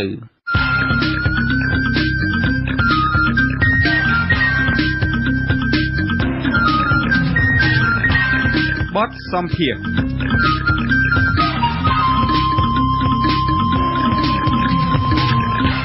លោកនាងជាទីមេត្រីនៅក្រៅបេសកកម្មចុះយកព័ត៌មានរបស់លោកជុនច័ន្ទបុតវិទ្យុអាស៊ីសេរីតាក់ទងទៅនឹងការកសាងជីវិតរបស់គ្រួសារលោកបណ្ឌិតកែមលីការធ្វើបាតកម្មរបស់ពលរដ្ឋខ្មែរអូស្ត្រាលីប្រឆាំងនឹងលោកហ៊ុនសែននិងពិធីស្វាគមន៍ជួបជុំរបស់ក្រុមអ្នកគាំទ្រលោកហ៊ុនសែនបានលាតត្រដាងអំពីល្បិចជាច្រើនដែលរបបលោកហ៊ុនសែនបានរៀបចំឈុតឆាកនៅពេលលោកចូលរួមកិច្ចប្រជុំអាស៊ានអូស្ត្រាលីសូមលោកនាងស្ដាប់កិច្ចពិភាក្សារបស់លោកតាំងសារដានិងលោកជុនច័ន្ទបុតជុំវិញបញ្ហានេះដែលមានសេចក្តីដូចតទៅបាទជំរាបសួរលោកជុនច័ន្ទបុតជំរាបសួរសារដាបាទយ៉ាងម៉េចហើយអាកាសធាតុនៅប្រទេសអូស្ត្រាលីក្តៅដែរទេបាទអូបាទនៅស៊ីដនីក្តៅខ្លាំងណាស់តើលោកសារដាក្តៅសង្ឆេះក្រៅសង្ឆេះតែម្ដងបាទហើយដំណើរបេសកកម្មរបស់លោកទៅយកព័ត៌មាននៅទីនោះបានលទ្ធផលជាផ្លែផ្កាយ៉ាងណាដែរសូមលោកអាចរៀបរាប់បន្តិចបានទេបាទបាទដូចលោកដឹងហើយគោលបំណងសំខាន់នៃការធ្វើដំណើរទៅប្រទេសអូស្ត្រាលីនេះគឺដើម្បីទៅយកព័ត៌មានតាក់ទងទៅនឹងការកសាងជីវិតថ្មីរបស់គ្រួសារលោកបណ្ឌិតកែមលីនិងការធ្វើបាតកម្មរបស់ពលរដ្ឋខ្មែរអូស្ត្រាលីប្រឆាំងនឹងលោកហ៊ុនសែនផងបាទហើយចុះភរិយានិងកូនរបស់លោកបណ្ឌិតកែមលីមានសុខទុក្ខយ៉ាងណាដែរលោកអាចរៀបរាប់ជូនអ្នកស្ដាប់បាទអ្នកទេសនាបានទេបាទពួកគាត់មានសេចក្តីសុខហើយទទួលបានការគាំទ្រនិងអាណិតស្រឡាញ់ជួយជ្រោមជ្រែងច្រើនណាស់ដល់គ្រួសារកំសត់នេះពីសហគមន៍ខ្មែរកូនគាត់បានទៅចុះឈ្មោះចូលរៀនទាំង4នាក់ហើយនៅសល់តែកូនពៅគឺកែមលីវីរៈបុត្រទេដែលមិនទាន់ដល់វ័យចូលរៀននៅឡើយខ្ញុំបានចំណាយពេលជាច្រើនណាស់ជាមួយពួកគាត់ហើយពេលនេះខ្ញុំក៏កំពុងតែរៀបចំជាសេចក្តីរាយការណ៍ពិស្ដារមួយដែលនឹងចាក់ផ្សាយជូននាពេលឆាប់នេះឆ្លៀតឱកាសនេះខ្ញុំបាទក៏សូមជម្រាបលោកអ្នកទេសនាផងដែរថាអ្នកស្រីប៊ូរចនាបានប្រគល់ឯកសារមួយចំនួនដែលលោកបណ្ឌិតកែមលីសរសេរហើយតែមិនទាន់បានផ្សព្វផ្សាយអ្នកស្រីប្រគល់ឲ្យវិទ្យុអាស៊ីសេរីផ្ដាច់មុខតែម្ដងហើយបាទតើលោកបានមើលឯកសារទាំងនោះដែរទេហើយតើមានអត្ថន័យនិងខ្លឹមសារអីយ៉ាងណាខ្លះដែរបាទខ្ញុំបានមើលត្រួសដែរហើយឯកសារទាំងអស់នោះគឺមានតាំងពីរឿងកំ pl ែងខ្លីៗមានឯកសារតាក់ទងទៅនឹងការចង្អុលបង្ហាញថាតើរដ្ឋាភិបាលបែបណាដែលកម្ពុជាគួរមានជាដើមហើយយើងខ្ញុំនឹងរៀបចំអានឯកសារទាំងនេះជាបន្តបន្ទាប់ចាប់ពីសប្តាហ៍ក្រោយនេះតទៅដើម្បីជាការចែកផ្សាយនៅទស្សនៈរបស់លោកបណ្ឌិតកែមលីឲ្យបានកាន់តែទូលំទូលាយផងនិងសម្រាប់ជូនលោកអ្នកនាងក្នុងការស្វែងយល់បន្ថែមផងបាទឥឡូវងាកមករឿងលោកហ៊ុនសែនវិញម្ដងបាទលោកហ៊ុនសែនកាលពីថ្ងៃទី16ខែមីនានោះបានថ្លែងនៅចំពោះមុខក្រុមអ្នកគាំទ្ររបស់លោកនៅក្នុងទីក្រុងស៊ីដនីប្រទេសអូស្ត្រាលីនឹងថាលោកជុនច័ន្ទបុតផ្ទាល់នឹងម្ដងតែម្ដងនោះគឺថាគឺជាចារ កិច្ចចារកម្មអីហ្នឹងរបស់លោកហ៊ុនសែនបាទហើយនៅពេលនេះខ្ញុំនឹងមិនសួរលោកទេថាតើលោកជាចារកម្មមែនឬក៏មិនមែនក៏ប៉ុន្តែខ្ញុំឆ្ងល់ចិត្តថាតើហេតុអីបានជាលោកនាយករដ្ឋមន្ត្រីហ៊ុនសែនបានលើកអំពីបញ្ហាចារកម្មដែលលោកជាចារកម្មរបស់គាត់ហ្នឹងនៅក្នុងពិធីជួបជុំក្រុមអ្នកគាំទ្ររបស់លោកហ៊ុនសែននៅពេលនោះទៅវិញបាទតាមពិតចម្លើយពិតនឹងមានតែលោកហ៊ុនសែនខ្លួនឯងទេដែលអាចដឹងពីគោលបំណងរបស់គាត់ដែលលោកបានធ្វើក៏ប៉ុន្តែបើតាមលំអានដែលលោកធ្លាប់បានធ្វើកន្លងមកវាអាចជាការបង្កើតព្រឹត្តិការណ៍ថ្មីដើម្បីគ្របលើព្រឹត្តិការណ៍ចាស់ឬព្រឹត្តិការណ៍ក្តៅកំពុងតែកើតមានឡើងដែលតាក់ទងនឹងលោកហ៊ុនសែនផ្ទាល់ហើយនឹងតាក់ទងនឹងកូនចៅលោកផ្ទាល់ជាដើមលោកសារដាដឹងហើយថារឿងបែកធ្លាយកូនប្រុសរបស់លោកម្នាក់គឺលោកហ៊ុនម៉ាណីប្រើប្រាស់អំណាចនិងប្រាក់ដើម្បីទិញព្រៃស្អាតហ្នឹងមកបំពេញបំណងតណ្ហារួចឲ្យខំក៏គេទុកស្នាមដាមដៅអីជាដើមហ្នឹងសិតតែជារឿងក្តៅកគុកហើយរឿងលោកហ៊ុនសែនគំរាមតាមវាយជនជាតិអូស្ត្រាលីដល់ផ្ទះនោះក៏ធ្វើឲ្យសហគមន៍ខ្មែរអូស្ត្រាលីខឹងសម្បានាំគ្នាធ្វើបាតកម្មដុតរូបទីងមុងតំណាងលោកហ្នឹងក៏ជារឿងមួយដែលអាចឲ្យលោកចង់បង្វែងដែរឬមួយក៏អាចមកពីរឿងសាមញ្ញជាទីបំផុតដោយអ្នកប្រើប្រាស់បណ្ដាញសង្គម Facebook បានលើកឡើងព្រមព្រៀងគឺអាចមកពីលោកហ៊ុនសែនកពុលមុខគ្រប់រឿងពេកទៅលោកត្រួតពិនិត្យខ្លួនឯងលែងបានក៏ចេះតែនិយាយប៉ាតណាប៉ាតណីទៅ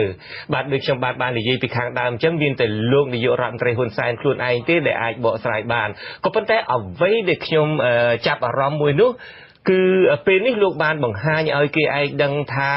លោកតាមធ្វើទុកបុកម្នេញមនុស្សគ្រប់ប្រភេទគ្មានលើកលែងនរណាម្នាក់ទេសូម្បីស្រីមេម៉ាយប្តីគេត្រូវបាញ់សម្លាប់ប្រសង់មនុស្សចាស់ជរាឬក៏អ្នកកសែតដោយខ្លួនខ្ញុំនេះក៏ដោយចុះក៏លោកមិនលើកលែងដែរខ្ញុំបានមើលវីដេអូពេលដែលលោកនិយាយថាខ្ញុំជាចារកម្មរបស់លោកនឹងខ្ញុំសម្លឹងមកលោកនាយករដ្ឋមន្ត្រីហ៊ុនសែននឹងម្ដងហើយម្ដងទៀត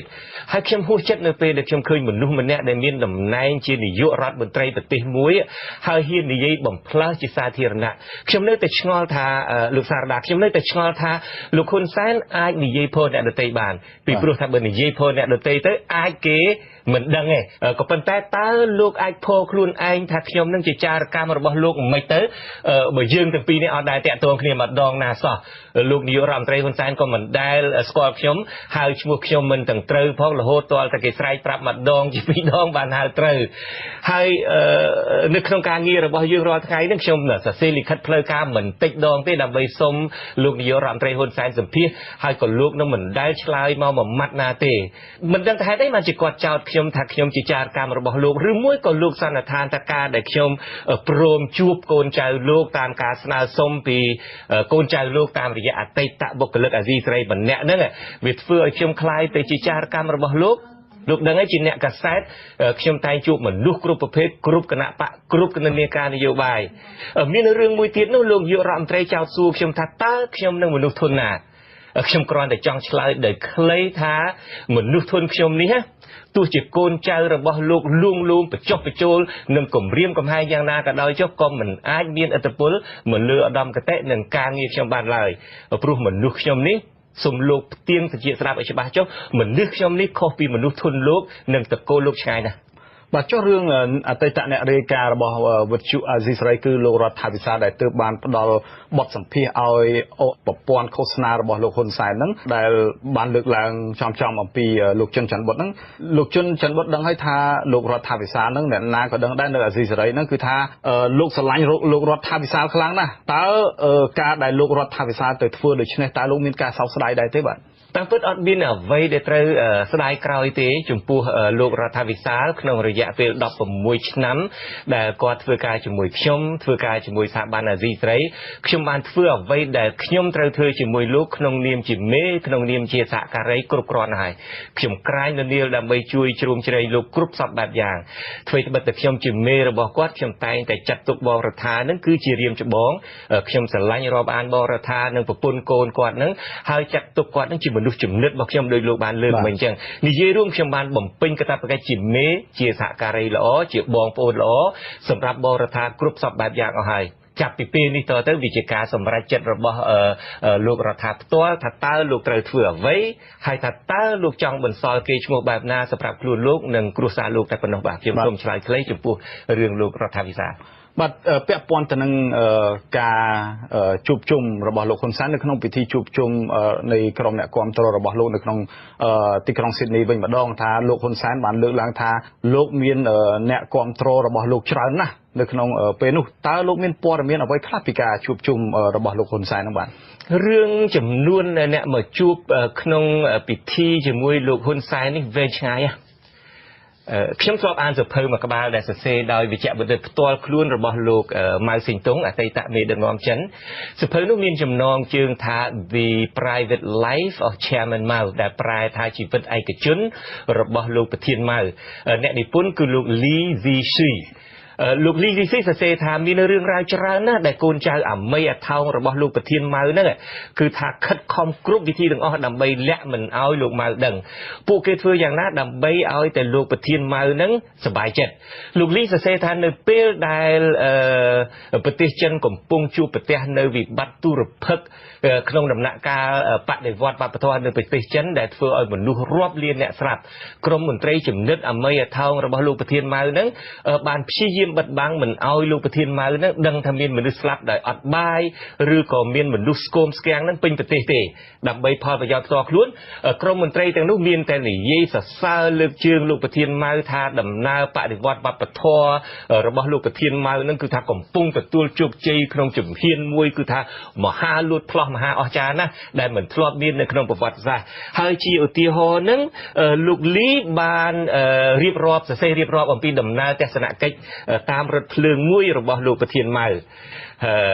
លោកលីនិយាយថាដើម្បីលាក់បាំងកុំឲ្យលោកប្រធានម៉ៅនឹងដឹងការពិតពួកក្រមនឹងបានរៀបចំចាត់ចែងជ្រើសរើសមនុស្សរាប់ពាន់នាក់ដែលគេចិញ្ចឹមនឹងគឺថាឲ្យមានហូបចុកគ្រប់គ្រាន់អីចឹងទៅសាច់ឈាម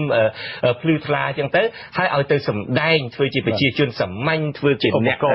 បាទធ្វើឲ្យជាប្រជាជនសាមញ្ញធ្វើជាអ្នករកស៊ីអីអ្នកលក់ដូរអីធម្មតាជាដើមនៅតាមចំណតរថភ្លើងដែលទីភ្លើងរបស់លោកប្រធានម៉ៅហ្នឹងបើកាត់ឬក៏ឈប់បាទហើយខ្ញុំគិតថាខ្ញុំមើលទៅអ្វីដែលកើតឡើងនៅទីក្រុងស៊ីដនីនេះគឺថាស្តៀងគ្នាស្តៀងនឹងអ្វីដែលលោកប្រធានម៉ៅគេធ្វើលោកប្រធានម៉ៅចឹងដែរនៅក្នុងពិធីស្វាគមន៍ដែលជួបជុំជាមួយលោកហ៊ុនសែនហ្នឹងខ្ញុំមិនដឹងថាលោកហ៊ុនសែនដឹងឬមិនដឹងទេបើតាមការខ្ញុំជួបសម្ភាសជាមួយប្រភពមួយចំនួនរួមទាំងប្រភពដែលបានចូលទៅជួបលោកហ៊ុនសែនទាំងពីរពេលនៅក្រុងស៊ីដនីនោះពួកគាត់ឲ្យដឹងថាមនុស្សដែលមានវត្តមាននៅក្នុងពិធីនោះប្រមាណ95% ក្នុងចំណោមដែលចូលទៅជួបលោកនាយករដ្ឋមន្ត្រីហ៊ុនសែននោះសុទ្ធតែជាមនុស្សចម្លែកដែលគេមិនដែលឃើញមុខសោះនៅប្រទេសអូស្ត្រាលីប្រភពនឹងរៀបរាប់ថាក្នុងចំណោមមនុស្សនៅក្នុងសាលដែលមកស្វាគមន៍លោកនាយករដ្ឋមន្ត្រីហ៊ុនសែននៅរាត្រីថ្ងៃសុក្រទី16ខែមីនាហ្នឹងដែលមានគ្នាប្រមាណពី400ទៅ600នាក់ហ្នឹងលោកស្គាល់ថាដែលជាអ្នករស់នៅប្រទេសអូស្ត្រាលីហ្នឹងគឺប្រមាណតែ5% ទេក្រៅពីនោះ95% ទៀតសុទ្ធសឹងតែជាមនុស្សថ្មីដែលអាចជានិស្សិតមកពីប្រទេសកម្ពុជាមករៀននៅប្រទេសអូស្ត្រាលីហើយនៅនូវែលសេឡង់ដែលគេប្រមូលយកមកឬក៏ជាមនុស្សដែលគេដឹកមកពីប្រទេសកម្ពុជាតែម្ដងចុះមនុស្សប្រមាណ5% ដែលប្រភពប្រាប់លោកជុនច័ន្ទបុតហ្នឹងអ្នកនៅប្រទេសអូស្ត្រាលីហ្នឹងថាពួកគាត់ជាអ្នកណាដែរបាទលោកសារដាប្រភពដែលខ្ញុំបានជួបសម្ភាសហ្នឹងថា5% ដែលគេស្គាល់ថាជាអ្នករស់នៅប្រទេសអូស្ត្រាលីហ្នឹងមានប្រមាណ2% ជាសាច់ញាតិរបស់មន្ត្រីរដ្ឋាភិបាលលោកនាយករដ្ឋមន្ត្រីហ៊ុនសែនហ្នឹងតែម្ដងគឺចំនួនប្រមាណ2% នេះគឺប្រកាសជាមកគ្រប់គ្រងលោកនាយករដ្ឋមន្ត្រីហ៊ុនសែនពិតប្រាកដមែនប្រមាណជា3% ទៀតជាអ្នកជំនួយធំអ្នកជំនួយទាំងនោះមកចូលរួមដែរតែគេមិនមកស្វាគមន៍ឬមកគ្រប់គ្រងលោកនាយករដ្ឋមន្ត្រីហ៊ុនសែនទេគេមានវត្តមាននៅក្នុងពិធីប្រជុំហ្នឹងគឺក្នុងគោលបំណងមកជួបអុកញ៉ាមកជួបអ្នកជំនួយដែលគេដឹកមកពីប្រទេសកម្ពុជាហ្នឹងដើម្បីស្វែងរកឱកាសពង្រីកមុខជំនួយរបស់គេនៅប្រទេសកម្ពុជាឬក៏ត្រូវការបង្អែករបស់រដ្ឋាភិបាលរបស់លោកហ៊ុនសែនហ្នឹងក្នុងមុខរបររបស់គេហើយអ្នកខ្លះទៀតហ្នឹងក៏មកតាមការបបួលរបស់មិត្តភ័ក្តិអីតែប៉ុណ្្នឹងបាទចុះលោកដឹងថាមាន ព័ត៌មានថាមានឲ្យលុយអីដូចជា$600ទៅឲ្យក្រុមអ្នកចូលរួមនឹងមកចូលរួមគ្រប់គ្រងលោកហ៊ុនសែននៅពេលប្រជុំនៅស៊ីដនីនេះតើលោកបានទទួលព័ត៌មានអីខ្លះបញ្ហានេះបាទខ្ញុំបានទទួលដំណឹងពីប្រភពខុសៗគ្នាលោកដឹងហើយដូចខ្ញុំរៀបរាប់មកអញ្ចឹងសមាជិកភាពអ្នកចូលរួមនឹងក៏ខុសៗគ្នាដែរអ្នកចូលរួមដែលជាសាច់ញាតិនឹងបកពួកលោកនាយករដ្ឋមន្ត្រីហ៊ុនសែននៅអូស្ត្រាលីនឹងពិតណាស់មិនបានទទួលប្រាក់$600អីនឹងដោយសេចក្តីរាយការណ៍ផ្សេងៗនឹងទេហើយពួកអ្នកជំនួញនឹងដែលថាមានប្រហែលជា3%ចូលរួមដែរហ្នឹងគឺក៏មិនបានទទួលប្រាក់ឧបត្ថម្ភអីដែរផ្ទុយទៅវិញពួកគាត់អះអាងថាតាមពិតគឺពួកគាត់ទេដែលជួយចេញលុយលើការចំណាយផ្សេងក៏ប៉ុន្តែប្រភពខ្លះទៀតមានពួកអ្នកធ្វើការតាមចំការអីជាដើមប្រាប់ថាគាត់នឹងត្រូវគេលបួងឲ្យមកចូលរួមហើយដោយសន្យាថានឹងឲ្យលុយ$600ដែរហើយបទសម្ភាសន៍របស់ខ្ញុំជាមួយនឹងប្រភពនោះប្រហែលជាសារដាបានស្ដាប់ហើយខ្ញុំបានចាក់ផ្សាយតាំងពីថ្ងៃសៅរ៍ទី17ខែមីនាគ្រាដែលខ្ញុំរាយការណ៍ពីបាតុកម្មនៅថ្ងៃទី2នោះបើនិយាយពីការចំណាយវិញក្នុងការរៀបចំពិធីស្វាគមន៍នឹងមិនដឹងជាចាយថវិកាជាតិនឹងអស់ប្រមាណនេះសារដាបាទប្រភពដែលខ្ញុំបានជួបសម្ភាសទាំងអូបាម៉ាហ្នឹងគឺសុទ្ធតែអះអាងថាមានមនុស្សច្រើនក្រុមណាស់ដែលគេបញ្ជូនមកពីប្រទេសកម្ពុជាហ្នឹងមកប្រទេសអូស្ត្រាលីហើយបញ្ជូនមកហ្នឹងតាមដំណាក់កាលខុសៗគ្នាទៀតដើម្បីឲ្យមករៀបចំប្រមូលមនុស្សហាត់សមសម្រាប់ពិធីសម្ដែងស្វាគមន៍លោកនាយករដ្ឋមន្ត្រីហ៊ុនសែននេះគឺមានតាំងពីក្រុមអ្នកពង្រឹងអ្នកគ្រប់គ្រងគណៈបកប្រជាជនកម្ពុជានៅអូស្ត្រាលីនិងនូវែលសេឡង់ហ្នឹងក្រុមហ្នឹងទាំងមកមុន 3-4 សប្តាហ៍មុននឹងការមកដល់របស់លោកនាយករដ្ឋមន្ត្រីហ៊ុនសែននឹងក្រុមអ្នកពង្រឹងនឹងគឺមកមុនគេពួកគេមកមុននឹងគឺដើម្បីស្វែងរកមនុស្សនៅអូស្ត្រាលីនិងនូវែលសេឡង់នឹងដើម្បីមកសម្ដែងក្នុងពិធីជួបជុំជាមួយលោកហ៊ុនសែននឹងបន្ទាប់មកទៀតនឹងមានក្រុមទី2ទៀតគឺក្រុមពួកអុកញ៉ាអ្នករកស៊ីធំនឹងតែម្ដងដែលមកចូលក្នុងពិធីប្រជុំនឹងដែរទី1គឺដើម្បីជាបង្អែករបស់លោកនាយករដ្ឋមន្ត្រីហ៊ុនសែនផងទី2ទៀតក៏មកតាក់ទងជាមួយនឹងអ្នករកស៊ីនៅប្រទេសអូស្ត្រាលីនឹងហើយប្រភពនឹងក៏រៀបរាប់ប្រាប់ដែរថាមានក្រុមបច្ចេកទេសកុំព្យូទ័រក្រុមថតផ្សាយផ្ទាល់មានក្រុមអង្គរៈអីជាដើមដែលប្រភពអះអាងថាទៅឃើញផ្ទាល់នឹងគឺគ្រាន់តែក្រុមអ្នកបច្ចេកទេសកុំព្យូទ័រក្រុមអង្គរៈនឹងគឺថាមានប្រមាណដល់តែរាប់រយនាក់ឯណោះក្រៅពីនឹងក៏មានក្រុមកូនលោកនាយករដ្ឋមន្ត្រីដែរដូច្នេះ 3-4 ក្រុមមកតាមដំណាក់កាលរបស់គេក៏ប៉ុន្តែយ៉ាងណាក៏ដោយចុះនៅចុងកម្មវិធីនឹងយើងមិនឃើញមានចែកកញ្ចប់លុយដូចដែលយើងធ្លាប់បានឃើញពេលដែលលោកនាយករដ្ឋមន្ត្រីហ៊ុនសែននឹងចុះជួបកម្មករអីនៅក្នុងស្រុកទៅក៏តែងតែចែកកញ្ចប់លុយអីដូចដែលឃើញនៅក្នុងកម្ពុជាទេអ្នកចូលរួមក្នុងពិធីជាមួយលោកហ៊ុនសែននឹងឲ្យដឹងថានៅចុងបញ្ចប់នៃកម្មវិធីថ្ងៃសុក្រនឹងគេមានចែកកញ្ចប់មែនក៏ប៉ុន្តែកញ្ចប់នឹងមិនមែនជាកញ្ចប់លុយទេគឺជាកញ្ចប់ដែលមានសភៅគាត់ឲ្យខ្ញុំមកក្បាលដែរគឺជាអត់ទេមានតែសភៅនឹងគឺជាសភៅក្រមងុយដែលគេបោះពុំសារឡើងវិញក៏ប៉ុន្តែមានក្របត្រាស់មួយនៅពីលើនឹងទៀតហើយអ្នកដែលទទួលបានហ្នឹងគាត់ថាគាត់ទទួលបានមកហើយក៏បកអាក្របហ្នឹងក៏វត្តចោលទៅដែលមានលោកនាយកក៏ប៉ុន្តែក៏នៅតែមានរូបលោកនៅពីក្រោយហ្នឹងដែរបាទគឺថាមិនបានដូចខ្ញុំនិយាយអញ្ចឹងមិនឃើញមានការចែកលុយទេហើយអាចែកហ្នឹងគឺចែកសភៅទេក្រៅតែពីការចំណាយច្រើនក្នុងការជួបជុំតែគ្រាន់តែបង្ហាញថាលោកមានអ្នកគ្រប់គ្រងច្រើនមានអ្នកចង់ថើបច្រើនហ្នឹងលោកនាយករដ្ឋមន្ត្រីហ៊ុនសែននឹងមិនដឹងជាចំណាយថវិកាជាតិប៉ុណ្ណាទៀតទេដើម្បីរកគ្រប់មធ្យោបាយដើម្បីបន្សាបឥទ្ធិពលអ្នករាយការណ៍ព័ត៌មានពិតនិងក្រុមអ្នករិះគន់លោកជាដើមតាមដែលយើងធ្លាប់ឃើញលោកធ្វើកន្លងមកហើយនៅពេលដែលលោកចង់តាមព្យាបាទអ្នកណាម្នាក់ហ្នឹងលោកហ៊ានចំណាយធនធានមិនស្ទើរទេក្នុងការតាមដានរុករករឿងរ៉ាវបើទុកជាតាមវិធីស្មុគរូបយ៉ាងណាក្តីហ្នឹងគឺថាដើម្បីបំផ្លាញកេរ្តិ៍ឈ្មោះអ្នកទៅក្នុងឯងបាទលោកជុនច័ន្ទវត្តចុះបញ្ហាការធ្វើបាតកម្មវិញលោកបានរាយការណ៍មកថាមានអ្នកធ្វើបាតកម្មប្រឆាំងលោកហ៊ុនសែននឹងដល់ទៅខ្ទង់ពាន់នាក់ឯណោះប៉ុន្តែលោកហ៊ុនសែនវិញនិយាយថាការធ្វើបាតកម្មរបស់ក្រមប្រជាពលរដ្ឋដែលប្រឆាំងលោកនឹងប្រហែលមានតែ100នាក់អីទេបាទហើយក្រុមអ្នកគ្រប់គ្រងលោកនឹងមានដល់ទៅខ្ទង់ពាន់នាក់ទៅវិញលោកមានប្រសាសន៍យ៉ាងណាដែរជុំវិញបញ្ហាអានេះងាកទៅដូចដែលយើងបាននិយាយគ្នាមិនដឹងតើលោកនាយករដ្ឋមន្ត្រីហ៊ុនសែនមើលខ្លួនឯងផ្ទាល់ឬមួយក្រុមអាមីអាថោងអីតាមលើកជើងលោកនឹងគឺថាបញ្យលលោកនឹងដើម្បីឲ្យលោកសប្បាយចិត្តតាមការពិតទៅក្នុងជីវិតខ្ញុំជាអ្នកដើររាយការណ៍ព័ត៌មានអំពីបាតកម្មអំពីរឿងអីក៏ដោយនេះគឺជាលើកទី1ហើយដែលខ្ញុំឃើញប្រជាពលរដ្ឋខ្មែរនាំគ្នាធ្វើបាតកម្មដែលមានទ្រង់ទ្រាយធំហើយដែលមានមនុស្សរាប់ពាន់នាក់ នៅទីក្រុងស៊ីដនីនៅថ្ងៃទី2គឺថ្ងៃសុក្រទី17ខែមីនាកន្លងទៅនេះហើយចំនួនហ្នឹងគឺថាវាច្រើនហ្នឹងគឺថាយើងមានតួលេខត្រឹមត្រូវអ្នកដែលមកពី Melbourne ដែលខ្ញុំបានឃើញលោកដឹងហើយខ្ញុំទៅដំបូងទៅ Melbourne ដើម្បីទៅជួបគ្រួសារលោកបណ្ឌិតកាន់លីបាទគ្រាន់តែឡានបឺសមកពី Melbourne ហ្នឹងគឺថាឡានបឺសមួយដាក់មនុស្សបាន40ទៅ50នាក់ហើយឡានបឺស3ពេញដូច្នេះគ្រាន់តែឡានបឺស3ហ្នឹង150នាក់ឯពីទីក្រុង Melbourneក្រៅតែពីនឹងទេមានអ្នកជិះតាមកប៉ាល់ហោះមានអ្នកជិះឡានឯកជនដូច្នេះពី Melbourne គ្រាន់តែពី Melbourne ហ្នឹង200-300នាក់ទៅហើ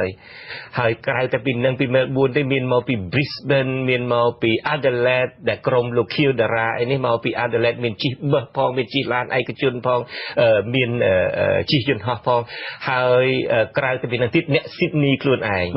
អ្នក Sydney ខ្លួនឯងហ្នឹងគឺមកច្រើនមែនទែនបាតកម្មហ្នឹងគឺដូចខ្ញុំបានរៀបរាប់ហ្នឹងគឺជាបាតកម្មធំមួយដែលខ្ញុំមិនដែលឃើញគឺចេញពីទឹកចិត្តគាត់តែម្ដងអានេះគឺប្រហែលមកពីការដែលពួកគាត់នឹងខឹងខ្លាំងមែនទែនចំពោះអាការប្រកាសរបស់លោកនាយករដ្ឋមន្ត្រីហ៊ុនសែនថាបើសិនជាណៃហ៊ានធ្វើបាតកម្មដុតរូបលោកនឹងនៅតាមវាយដល់ផ្ទះគឺថាពួកនឹងប្រហែលជាចង់ផ្កើនបែបហ្នឹងបាននាំគ្នាមកយ៉ាងកឹកកឹកពេងបែបហ្នឹងបាទប៉ុន្តែបាតកម្មហ្នឹងតើមានក្រុមដូចថាសមត្ថកិច្ចរបស់សមត្ថកិច្ចដែលស្លៀកពាក់ឯកសណ្ឋានស៊ីវិលរបស់អូស្ត្រាលីហ្នឹងដើម្បីចូលរួមការពារក្រុមបាតកោដែរទេក្រោយពីមានការគម្រាមរបស់លោកហ៊ុនសែនតាមវាយដល់ផ្ទះអីហ្នឹងបាទខ្ញុំមិនឃើញថាសមត្ថកិច្ចនឹងស្លៀកពាក់ខោអាវស៊ីវិលទេប៉ុន្តែឃើញស្លៀកពាក់ខោអាវឯកសណ្ឋានជាប៉ូលីសហ្នឹងមែនមានអ្នកថ្មើរជើងផងមានអ្នកឈរជុំវិញនឹងផងមានអ្នកជិះសេះផងសេះធំផងក៏ប៉ុន្តែមានខាងលោកនាយករដ្ឋមន្ត្រីហ៊ុនសែនតាមខ្ញុំបាទតាមខ្ញុំរហូតគឺថតមួយជំហានណាទៅជំហានអ្នកណាក៏ដោយក៏តាមរហូតដែលមានគេលួចថតបានហើយបកគលយកឲ្យខ្ញុំតើលោកកត់សម្គាល់យ៉ាងម៉េចទៅអ្នកដែលតាមលោកហ្នឹងបាទខ្ញុំអត់បានកត់សម្គាល់អីទាំងអស់ការពិតពីព្រោះខ្ញុំរវល់ធ្វើការនៅណាមើលអីមើលទៅហើយណាមួយខ្ញុំធ្លាប់ទៅហើយនៅពេលដែលគេដើរតាមណាខ្ញុំធ្លាប់រួចទៅហើយដូច្នេះខ្ញុំមិនរវល់អីទេប៉ុន្តែអ្វីដែលខ្ញុំដឹងហ្នឹងក្រោយពីបាតកម្មហ្នឹងទេបានគេលក់ថតរូបនឹងបង្ហាញខ្ញុំមកបរោះពាក់អាវខៀវនឹងខ្ញុំទៅតាណាក៏ដោយក៏ឈរតាមក្រោយមើលដែរលោកជិនច័ន្ទបុតចង់សុំប្រសាសន៍លោកបន្តិចតាក់ទងទៅនឹងដូចថាដំណើរទស្សនកិច្ចរបស់លោកនាយករដ្ឋមន្ត្រីហ៊ុនសែនទៅកាន់ប្រទេសអូស្ត្រាលីដើម្បីចូលរួមកិច្ចប្រជុំកំពូលអាស៊ានអូស្ត្រាលីហ្នឹងឃើញថាមានសេចក្តីរាយការណ៍នានាបង្ហាញថាប្រធានាធិបតីឬក៏នាយករដ្ឋមន្ត្រីនៃប្រទេសដទៃហ្នឹងគេទៅប្រទេសអូស្ត្រាលីហ្នឹងគឺថាមានដើរលើកម្រាលព្រំមានខ្វាន់ទីអាវុធបាទមានដូចថាយោធាអីមកធ្វើបដិសន្ធារកិច្ចអីហ្នឹងប៉ុន្តែសម្រាប់លោកហ៊ុនសែនវិញមានក្រុមដូចថាខាងភ្នាក់ងារសម្ងាត់ប៉ូលីសអីវិញមកទទួលលោកហ៊ុនសែនទៅវិញដោយលោក Malcolm Turnbull ហ្នឹងមិនបានមកទទួលលោកហ៊ុនសែនដោយផ្ទាល់ទេតើលោកបានដឹងបញ្ហានេះទេបាទខ្ញុំឮតែគេរៀបរាប់អញ្ចឹងដែរក៏ប៉ុន្តែពេលហ្នឹងខ្ញុំមិនបានទៅឃើញហើយក៏មិនបានតាមដានតាមទូដែរពីព្រោះខ្ញុំកំពុងតែធ្វើដំណើរពី Melbourne មក Sydney បាទឥឡូវងាកមកខាងបាតកម្មវិញលោកមានប្រសាសន៍ថាដូចថាបាតកម្មរបស់ប្រជាពលរដ្ឋខ្មែរនៅអូស្ត្រាលីនឹងធ្វើឡើងទ្រង់ទ្រាយធំដែលលោកមិនធ្លាប់ឃើញពីមុនមកតើការធ្វើបាតកម្មរបស់ប្រជាពលរដ្ឋនឹងមានប្រសិទ្ធភាពដែរទេបើសិនដោយថាពួកគេមិនបានទៅចូលចិត្តលោកហ៊ុនសែននឹងផងនោះបាទការពិតនេះជាសំណួរមួយដ៏ល្អហើយតាមពិតខ្ញុំក៏ធ្លាប់រាយការណ៍ហើយអំពីបញ្ហាហ្នឹងការដែលរៀបចំហ្នឹងគឺគេតែងតែដូរទីតាំងរហូតដើម្បីពីខាងលោកនាយករដ្ឋមន្ត្រីហ៊ុនសែនវិញតាមតែដូរទីតាំងរហូតដើម្បីជៀសវាងកុំឲ្យបាតកោហ្នឹងដឹងហើយទៅធ្វើបាតកម្មហ្នឹងនៅក្បែរទីតាំងគាត់ក៏ប៉ុន្តែចំពោះពួកបាតកោវិញខ្ញុំបានសួរសំណួរហ្នឹងដែរពួកគាត់មិនខ្វល់ពួកគាត់គិតថាស្រុកនេះមានច្បាប់តែសុំនៅតាណាហើយគឺសុំធ្វើទៅនឹងហើយសំខាន់បំផុតពួកគាត់មិនមែនធ្វើដើម្បីបង្ហាញលោកនាយករដ្ឋមន្ត្រីហ៊ុនសែនទេពីព្រោះលោកនាយករដ្ឋមន្ត្រីហ៊ុនសែនដឹងទៅហើយថាពួកគាត់នឹងឯងធ្វើបាតកម្មប្រឆាំងលោកនាយករដ្ឋមន្ត្រីហ៊ុនសែនអ្វីដែលពួកគាត់គិតថាមានប្រសិទ្ធភាពហើយមានជោគជ័យបំផុតហ្នឹងគឺថាគាត់បានធ្វើដើម្បីបង្ហាញទៅប្រព័ន្ធផ្សព្វផ្សាយធំរបស់អូស្ត្រាលីហ្នឹងដើម្បីថតរូបយកទៅប្រចាំងហើយការពិតនេះក៏ជាលើកទី1ដែរដែលខ្ញុំទៅរាយការណ៍ពីបាតកម្មហ្នឹងឃើញមានបណ្ដាញផ្សព្វផ្សាយព័ត៌មានធំ ធំហ្នឹងទៅថតព័ត៌មានលោកសារដាក៏ធ្លាប់ដឹងដែរយើងទៅរាយការណ៍ពីបាតកម្មអីនៅរបស់គណៈបកសង្គ្រោះជាតិរបស់ពលរដ្ឋខ្មែរនៅមុខវាយហៅអីជាដើមនៅមុខវិសេតវិមានអីជាដើមយើងអត់ដែលឃើញពួក CNN យើងអត់ដែលឃើញ Al Jazeera ឬមួយ ABC អីទៅថតយកទេក៏ប៉ុន្តែបាតកម្មលើកនេះមិនមែនត្រឹមតែធំទេធំនឹងចំនួនមនុស្សចូលរួមទេមានទូរទស្សន៍ធំៗមាន SBS មាន ABC អូស្ត្រាលីមាន Al Jazeera ជាដើមទៅថតដូច្នេះនឹងហើយដែលពួកគាត់រាប់តែជោគជ័យហើយការដែលគេទៅថតពីព្រោះថាមកពីមុននឹងបាតកម្មនឹងមានការគម្រាមរបស់លោកនាយករដ្ឋមន្ត្រីហ៊ុនសែនហើយចំពោះពួកនោះគឺមិនទទួលបានជាដាច់ខាតចំពោះការគម្រាមកំហែងពលរដ្ឋអូស្ត្រាលីអីតាមវាយដល់ផ្ទះអីជាដើមដូច្នេះពួកគាត់រាប់ថានេះគឺជាសមិទ្ធផលមួយគឺជាជោគជ័យមួយសំខាន់ហើយលោកគិតមើលថាតើលោកនាយករដ្ឋមន្ត្រីហ៊ុនសែនអាចមានការអាម៉ាស់ប៉ុណ្ណាធ្វើទៅមិនបានមកឃើញគេធ្វើបាតកម្មអញ្ចឹងមែនពលឹមឡើងបើកកាសែតឡើងទំព័រមុខបើលោកអត់អានភាសាអង់គ្លេសក៏ដោយចុះក៏ប៉ុន្តែសហការីរបស់លោកមានន័យថាប្រធានាធិបតីឬមួយប្រមុខរដ្ឋឬមួយនាយករដ្ឋមន្ត្រីនៃប្រទេសដទៃទៀតនោះគឺថាមានកសែតទាំងអស់ដែលមើលឃើញអំពីការមនុស្សមកធ្វើបាតកម្មប្រឆាំងលោកដុតរូបសំណាកលោកយប់ឡើងបើកទូរទស្សន៍ឡើងឃើញភ្លើងឆេះថ្គល់ដុតរូបលោកនាយករដ្ឋមន្ត្រីជាដើមនេះគឺជាអ្វីដែលអ្នកដែលចូលរួមបាតកម្មគិតថាជាជោគជ័យរបស់ពួកគេបាទដូចថាមុនការធ្វើបាតកម្មហ្នឹងគឺមានការឡើងថ្លែងថ្កោលទោសលោកហ៊ុនសែនជាច្រើនណាស់ពីតំណាងរាស្ត្ររបស់គណៈបកពលករនៅប្រទេសអូស្ត្រាលីដូចថាតំណាងរាស្ត្រនៃគណៈបកនេះគឺថាឡើងជាបន្តបន្ទាប់តែម្ដងតើក្រុមតំណាងរាស្ត្រទាំងអស់ហ្នឹងបានចូលរួមធ្វើបាតកម្មជាមួយនឹងប្រជាពលរដ្ឋនឹងដែរទេបាទមានចូលរួមហើយបានឡើងថ្លែងសន្ទរកថាដើម្បីចូលរួមគាំទ្រចលនាបាតកម្មនឹងទៀតផងបាទលោកជុនច័ន្ទបតសំណួរចុងក្រោយរបស់ខ្ញុំគឺថាតើលោកយល់យ៉ាងណាដែរចំពោះការចូលរួមកិច្ចប្រជុំកំពូលអាស៊ានអូស្ត្រាលីរបស់លោកហ៊ុនសែនហ្នឹងតើលោកយល់ថាការចូលរួមប្រជុំហ្នឹងបានជោគជ័យដែរទេសម្រាប់លោកហ៊ុនសែនដោយថាលោកហ៊ុនសែនបានមានប្រសាសន៍ថាអូស្ត្រាលីនឹងបង្កើនទំនាក់ទំនងជាមួយនឹងប្រទេសកម្ពុជាបន្ថែមទៀតទៅលើវិស័យជាច្រើនបានទន្ទឹមនឹងគ្នានេះដែរគឺថាកាលពីម្សិលមិញនេះគឺអូស្ត្រាលីបានចូលរួមក្នុងការថ្កោលទោសរដ្ឋាភិបាលលោកហ៊ុនសែនដែលបានបំផ្លាញលទ្ធិប្រជាធិបតេយ្យការរំលោភសិទ្ធិមនុស្សការចាប់ក្រុមសកម្មជននយោបាយឬក៏មេដឹកនាំបកប្រឆាំងដាក់ពន្ធនាគារហ្នឹងតើលោកយល់យ៉ាងណាដែរចំពោះភាពផ្ទុយគ្នាដូចនេះលោកជ្រាបហើយពិធីជួបជុំធំដុំបែបនេះរវាងប្រទេសទាំង10នៃអាស៊ានកិច្ចប្រជុំកំពូលប្រទេសទាំង10នៃអាស៊ានជាមួយអូស្ត្រាលីនេះគឺជាពិធីមួយដែលអនុលោមទៅតាមការទូតភាសានិយាយនឹងក៏ជាភាសាការទូតនឹងគ្រប់យ៉ាងទាំងអស់វាមានពិធីសារវាត្រឹមត្រូវក្នុងការនិយាយរវាងតំណែងតំណងរវាងប្រធានាធិបតីឬមួយប្រមុខរដ្ឋនៃប្រទេសនីមួយៗក៏ប៉ុន្តែអ្វីដែលយើងគួរតែចាប់អារម្មណ៍នោះគឺពីក្រោយឆាកទៅវិញគ្រាន់តែចាប់ពិធីការទូតនឹងភ្លាមប្រទេសអូស្ត្រាលីជាប្រទេសមួយរួមគ្នានឹងជាមួយប្រទេស45ទៀតបានចេញលិខិតថ្កោលទោសដូច្នេះយើងអាចយល់តាមនឹងបានហើយបាទសូមអរគុណច្រើនលោកជុនច័ន្ទវត្តដែលបានបកស្រាយយ៉ាងក្បោះក្បាយនៅពេលនេះបាទអរគុណបាទលោកអ្នកនាងទើបបានស្ដាប់កិច្ចពិភាក្សារវាងលោកតាំងសារដានិងលោកជុនច័ន្ទបុត្រអំពីល្បិចរៀបចំឈុតឆាករបស់លោកហ៊ុនសែននៅពេលលោកចូលរួមកិច្ចប្រជុំអាស៊ានអូស្ត្រាលី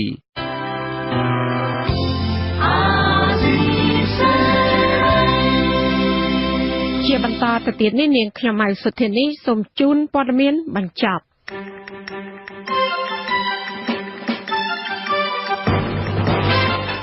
លោកសំរងស៊ីអះអាងថាលោកហ៊ុនសែនកំពុងដឹកនាំប្រទេសនាំទៅរកភាពអស់សង្ឃឹមហើយថាសហគមន៍អន្តរជាតិនឹងមិនទទួលស្គាល់របបរបស់លោកឡើយដោយសារតែលោកបានប្រព្រឹត្តទង្វើខុសឆ្គងកាន់តែធ្ងន់ធ្ងរហើយដល់លោកសំរងស៊ីហៅថាជាទង្វើក្បត់ជាតិ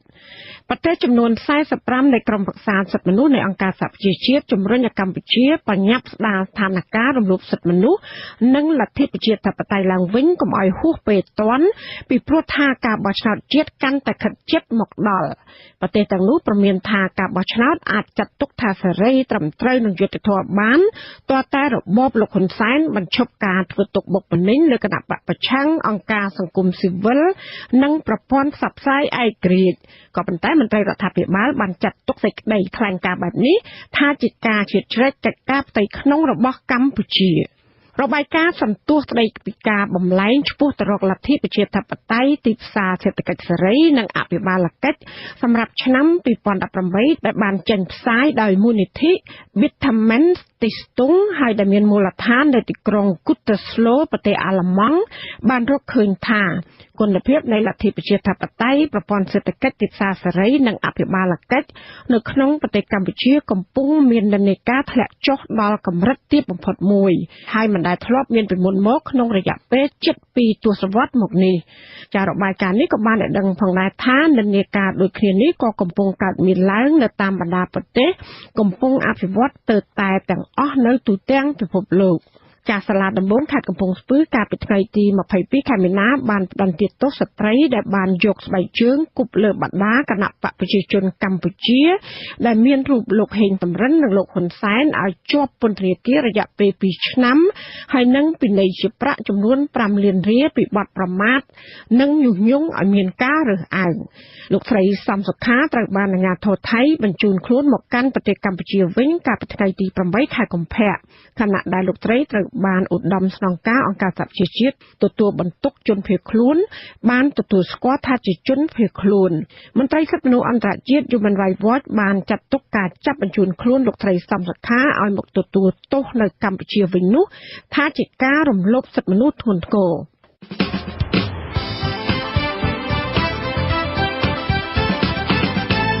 លោកអ្នកនាងកញ្ញាអ្នកស្ដាប់ជាទីមេត្រីកម្មវិធីផ្សាយរយៈពេល1ម៉ោងនៃវិទ្យុអាស៊ីសេរីជាភាសាខ្មែរនៅពេលនេះចប់តែប៉ុណ្ណេះចាយើងខ្ញុំទាំងអស់គ្នាសូមជូនពរលោកអ្នកនាងព្រមទាំងក្រុមគ្រួសារទាំងអស់សូមជួបប្រកបតែនឹងសេចក្តីសុខសេចក្តីចម្រើនជានិរន្តរ៍ខ្ញុំបាទប៉ែនសុមេតចានាងខ្ញុំម៉ៅសុធានីព្រមទាំងក្រុមការងារទាំងអស់នៃវិទ្យុអាស៊ីសេរីសូមអរគុណនិងសូមជម្រាបលាចាសូមជម្រាបលា